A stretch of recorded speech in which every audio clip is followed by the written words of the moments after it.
Get the edger in there. It's not part of it.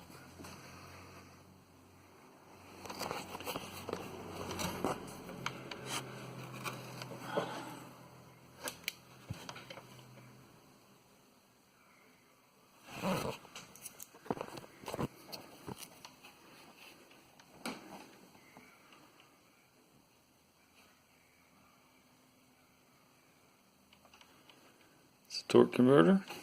There's my drive shaft, the bearing, pillow block bearings,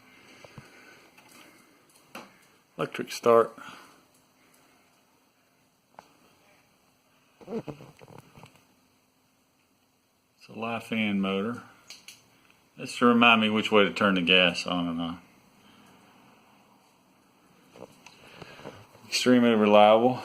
As you can see, the motor is behind the front wheels, and you got all this wasted space up front, but it's wasted because of the width of the motor. It doesn't, the frame rails pinch, so they pinch in, so you're limited to how far forward you can put your motor, which turns out to actually be good because it ends up being almost in the middle of the car.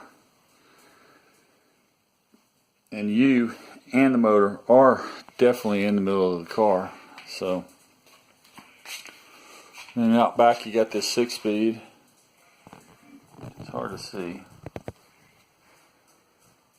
You got solid axle. I'll try to show you how this is rigged up. With the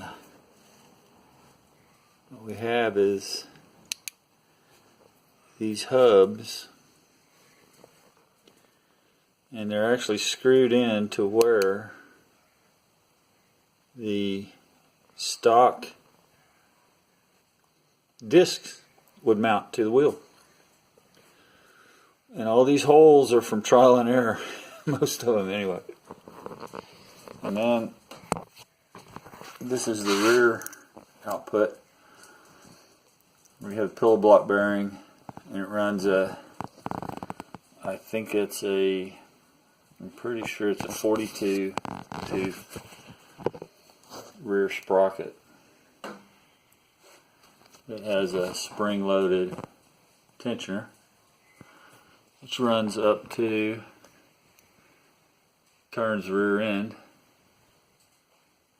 and that is all shifted by that shift cable, which runs up there. It's all quite simple, really, and durable. It stays together. We tried to break it, and as that goes down to the front wheel with a speedo, and this temperature gauge, which is just put in, I just kind of screwed it in, actually works. It registers temperature. How accurate it is, I think it's pretty accurate. And this is the brake setup. I just used this dude. It works really good. The problem is, like I said, limited leg room. Very limited. You're crunched in there pretty good, and you use your 1 foot. You got to get all positioned before you start riding and driving. But you get your foot all positioned on the pedal, and you get it positioned on that, on the brake lever.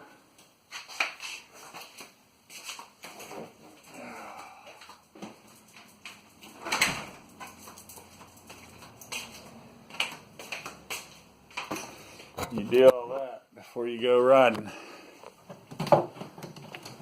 Driving. This thing just, for some reason, is getting harder and harder to pull. It looks like it's might be caught on something. So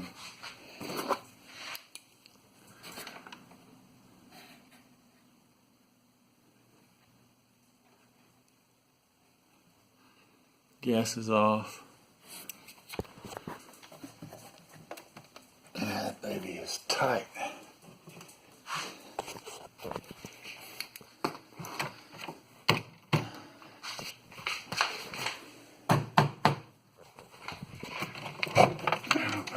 Why it's so dang tight. Alright, let's turn the gas on. Find it. There it is.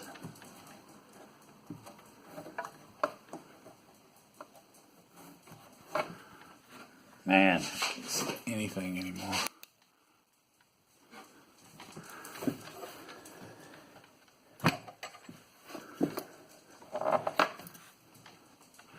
It ain't going to get gas.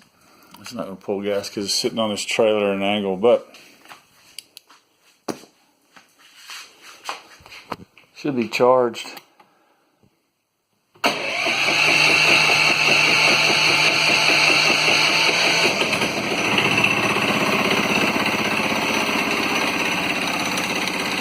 Quiet. This is running in my garage.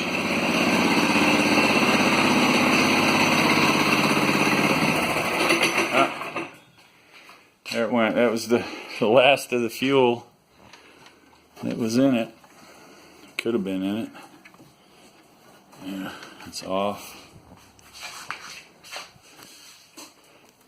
I think I need to lube that up or something. Work on it. Alright. This is how it's all done anyway. You got this steering shaft. This is just a straight shaft. I'd cut it to size, all that. And I didn't want to weld this on, so I put a bolt through it. Because the only way to get this out is to pull it through the back of the car. It don't come out, and it ain't going to go out the front. Or you'd have to pull it out the front, but you'd have to take the front end off, which ain't that hard. But anyway, if I welded that on, if I'd have welded that on, it wouldn't have been able to pull out the front. It would have had to go out the back. And that's why I put this hole here, this patch, which would go under the gas tank. No, you can't see anything in that picture. And out the back, you'd have to take the gas tank off to do it. So, that's why I put that on there like that. And that way it can come out the front real easy. I got rack and pinion on it.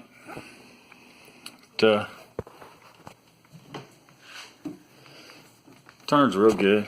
It's real easy. It's sitting on the front wheels though. I'll tell you what, this exhaust gets extremely hot. This doesn't, because this is a shower curtain rod I got out of the trash. So I was driving down the road. They were two of them perfectly brand new. They were just changing them out.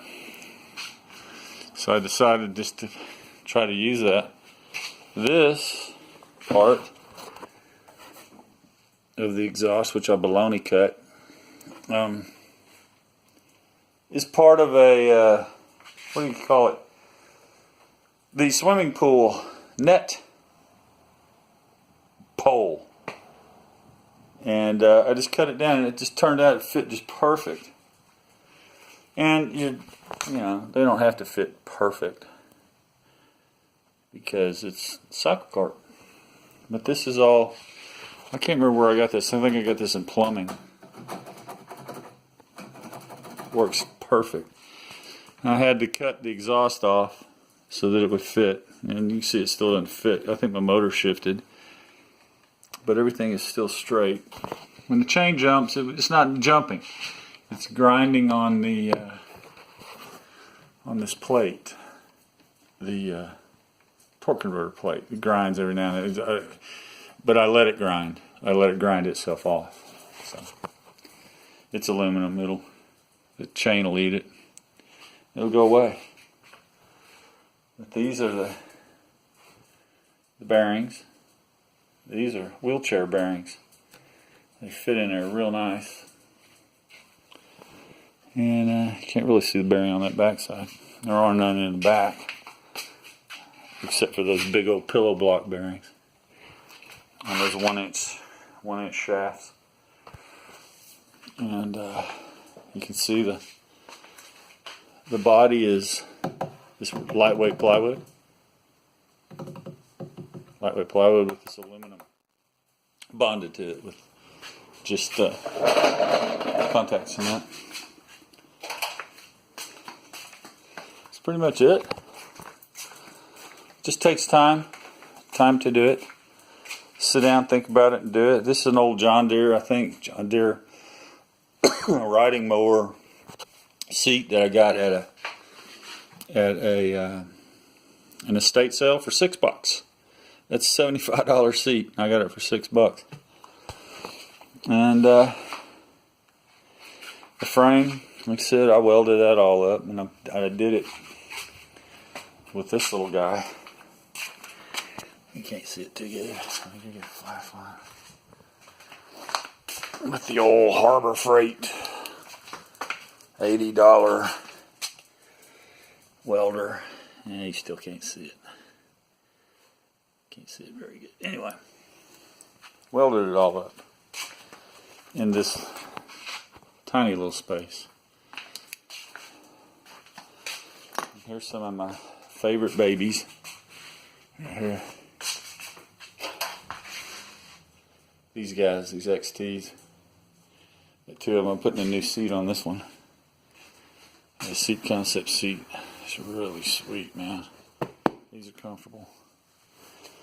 Anyway, I did it with all this junk. There's a nice, well, it's a good drill press. That's about it. This is my shop. Not a whole lot to it. No CNC machines in this place. This table came in handy. And my little trailer. I can haul this thing around. So, yeah, there it is. If you're going to do any rivets, get one of these. Get this baby right here. You'll never regret buying that, ever. If you're going to do more than 10 rivets, I suggest getting one of those. There it is, the old dude. The old dude-a-risky. The old dude-a-risky, oh, I was going to show the,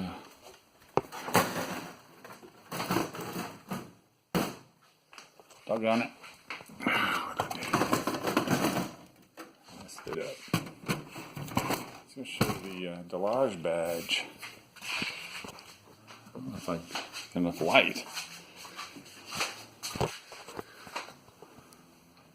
Nope. Dang it. Looked like a fool. Trying to get out of here too soon. Yeah. This was pretty cool. I went down and had a guy laser cut that. Cut it out, engraved it, and then I filled it in, all the blue, because the letters are upraised, and I filled the blue in with this. It's real thick. Anyway, you just pour that in there, let it fill it up, and then you just kind of sand it off. And then I painted the letters. I didn't even paint them. I did my Sharpies. A ton of them. I think I took them inside. Oh, here they are. My Sharpies. I just used a silver Sharpie for the letters. Yeah. And these scoops, these air inlets on the side, which actually work. These are Walmart drawer pulls. I think they were $2 a piece. But they're kind of expensive. I built these brackets though. I have just a piece of aluminum and just made those. I had one on the back too, but it was flimsy, so I used these. Just an aluminum pipe. So, and then I went and bought a belt at Goodwill and made the strap out of that goes across it. There are a lot of little things like that. A lot of things like that built into this silly car. The front end is pretty trick though. I gotta admit that took a lot of thought to cross it over because it's on this side, and then when you go inboard, oh God, where'd it go? Oh, there it is, back there. When you go inboard with the spring, it's on the inside of the frame. So that's a weld. You can't see it. Anyway, that's my silly car. The Delage. Later, man. Yeah, take it easy.